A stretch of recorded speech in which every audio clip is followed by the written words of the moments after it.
Hello guys, welcome back to the filmy man. अब तक तो ये न्यूज आप सबको मिल चुकी होगी कि रॉबर्ट डाउनी जूनियर एमसीयू में फिर से वापसी कर रहे हैं, but this time as a villain, और वो भी मार्वल यूनिवर्स की one of the baddest villain doctor doom के रोल में। बहुत सारे फैंस इस न्यूज को सुनने के बाद बहुत ही ज्यादा एक्साइटेड हो चुके हैं, और कुछ ऐसे भी लोग हैं जो अभी तक इस न्यूज को प्रोसेस ही नहीं कर पा रहे हैं, और कुछ ऐसे भी फैंस हैं जिनको मार्वल का ये डिसीजन एकदम पसंद नहीं आया है। तो क्या रॉबर्ट डाउनी जूनियर को एमसीयू में वापस लेके आना एक सही डिसीजन है? चलिए इस टॉपिक को डिटेल में डिस्कस करते हैं, जिसमें हम इस डिसीजन की बहुत गुड एंड बैड एस्पेक्ट्स को डिस्कस करेंगे। Point number 1, Robert Downey junior का आयरन मैन वाला लेगेसी।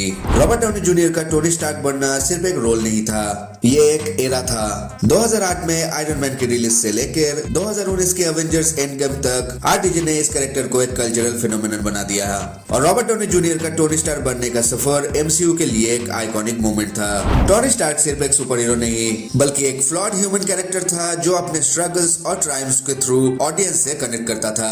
आरडीजे का परफॉर्मेंस इतना इंपैक्टफुल था कि उन्होंने not just iron man but पूरी एमसीयू को डिफाइन किया था। टोनी स्टार्क के सैक्रिफाइस से एमसीयू के फेज 3 को एक इमोशनल क्लाइमैक्स मिला।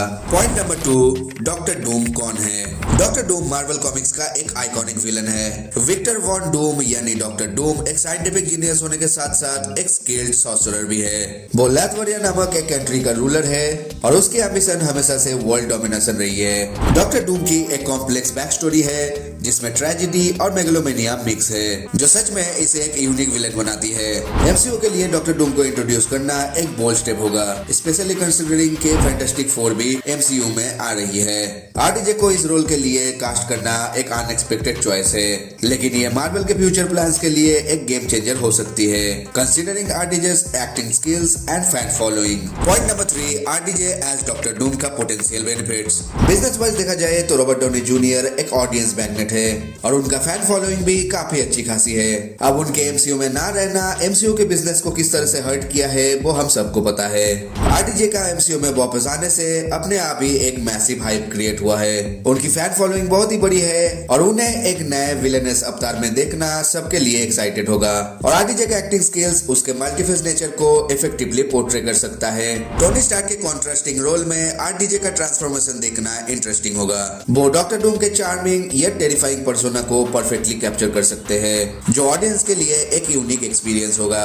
Point number 4, challenges and concerns. लेकिन इस डिसीजन के कुछ चैलेंजेस और कंसर्न भी है। सबसे पहला कंसर्न है कि आरडीजे को आयरन मैन के रोल में बहुत क्लोजली एसोसिएट किया जाता है। उनको एक नए रोल में एक्सेप्ट करना, और वो भी एक विलन के रूप में, ऑडियंस के लिए थोड़ा मुश्किल हो सकता है। दूसरा कंसर्न है कि आरडीजे की प्रेजेंस एमसीयू के दूसरे कैरेक्टर्स और स्टोरी लाइन को ओवरशैडो कर सकती है। मार्वल को पहले भी अपने विलन्स के कैरेक्टर डेवलपमेंट के लिए क्रिटिसाइज किया गया है, और आरडीजे की पॉपुलैरिटी से ये रिस्क और भी बढ़ सकता है।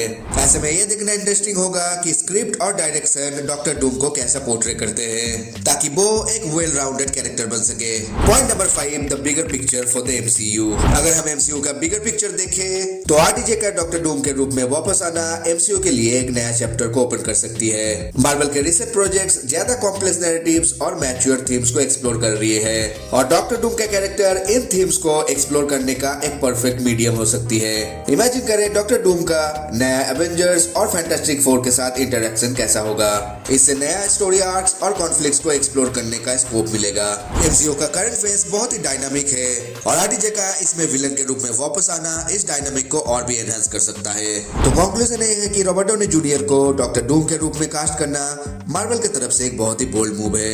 ये एमसीयू के लिए एक न्यू एरा को सिग्निफाई कर सकता है, लेकिन ये मूव अपने साथ कुछ रिस्क भी लेके आता है। लेकिन एक बात पक्की है, ये कास्टिंग चॉइस ने ऑलरेडी बहुत सारे कॉन्वर्सेशंस और स्पेकुलेशंस को जन्म दिया है, जो किसी भी मूवी यूनिवर्स के लिए हमेशा एक अच्छी बात होती है। अब ये देखना होगा कि मार्वल इस डिसीजन को कैसे एग्जीक्यूट करता है, और क्या ये डिसीजन एमसीयू के लिए बेनिफिशियल होगा। तो इस बारे में आपका क्या मानना है कमेंट में जरूर बताओ। अगर ये वीडियो आपको पसंद आया हो तो इस वीडियो को लाइक करो, और द फिल्मी मैन को सब्सक्राइब करना मत भूलना। I am Shouvik signing off. तब तक के लिए स्टे फिल्मी।